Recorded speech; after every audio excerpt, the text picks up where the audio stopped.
ANC Treasurer-General Zweli Mkhize. Recently, the ANC's Deputy Secretary-General, Jessie Duarte, questioned the independence of the Reserve Bank. The mining minister also sent a statement that, according to the cabinet and the presidency, misrepresented government's stance. So we pick up where I asked Mkhize why ANC members are allowed to make such statements that can have very destructive economic consequences. People have got views that they should be allowed to express, but when it's an issue that raises concern to the extent that it's a matter of policy, whether the ANC has changed its policy, the ANC has got a responsibility to clarify that. And that is how we handle anything. It's a democratic state, and so everybody will be out there making their points of view on a matter. I don't think we will be in any way able to suppress any views that people might have. They might want to debate an issue, they might want to challenge an issue, and that should be possible.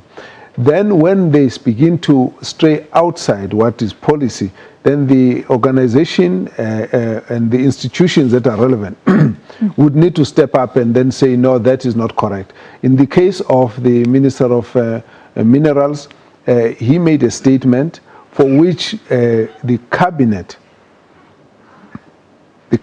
was the one that came out and said, no, that is not a cabinet decision. Now, the ANC went all out to say, we don't agree with that, we don't believe he should have said it, and therefore that it was condemned. So I think that's how we need to handle the matters. Somebody might say something, and when they've done it, we need to come out and say, yes, we agree, or we don't agree, if it's a policy matter. Well, this is a case in point, because the presidency did distance itself from what he was saying. So did the cabinet. That means he was acting on his own, but he was making statements of fact. He wasn't presenting it as an opinion. And it just seems like nobody is censured for this sort of thing. No, but he was censured. When the cabinet stands up and say is speaking on it's a personal view, it doesn't represent cabinet. But he's still in his crucial position. He was still in Parliament, not even responding and being accountable to Parliament and therefore to the South African public. I think it's correct that Parliament should ask the questions and get him to answer. And if that is the case, then if there's any offence at the level of Parliament, the Parliament has got the right to take decisions on that. The ANC deals with such matters within the privacy of its own structures, and therefore that matter will be dealt with in that kind of way. But insofar as the way this matter has been tabled by Cabinet, we again will leave it at Cabinet to deal with it. I know you can't stop people airing your views, and that is something that goes with the ANC. There's a history of debate, and that's beautiful. And the media as well, because the media throws questions at you. Yeah, but that's great.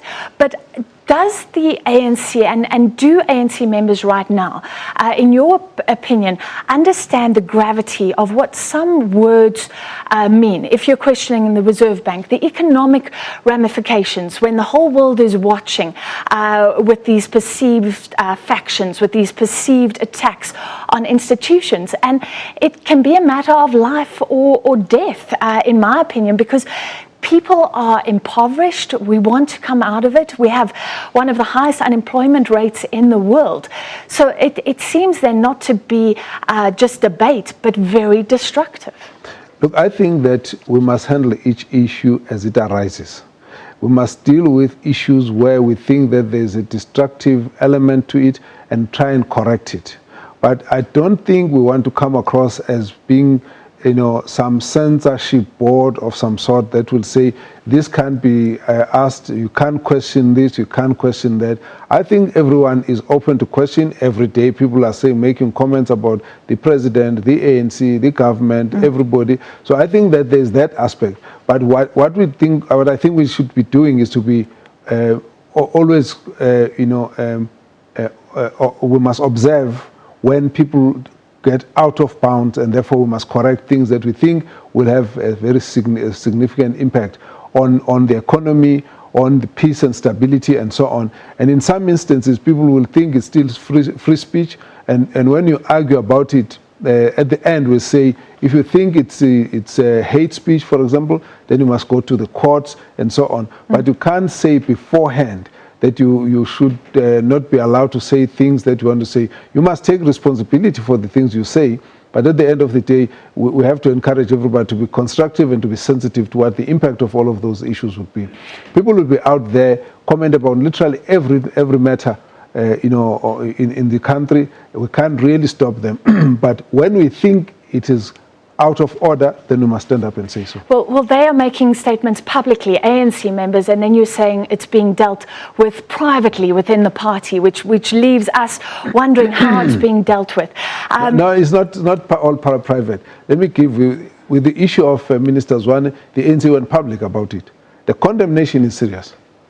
The cabinet went public, not the party, or has it gone public? No, the party did. There was Jessie Duarte on TV and all, yes. Are there any implications for him personally? I can't make such a statement in public. If there's anyone who has to be, where there are any specific, implications. Because he hasn't apologized. He hasn't been told to, as far as I've seen. Yes, he hasn't apologized. But we have the cabinet that is responsible for dealing with those matters, and let's wait and see how they deal with that.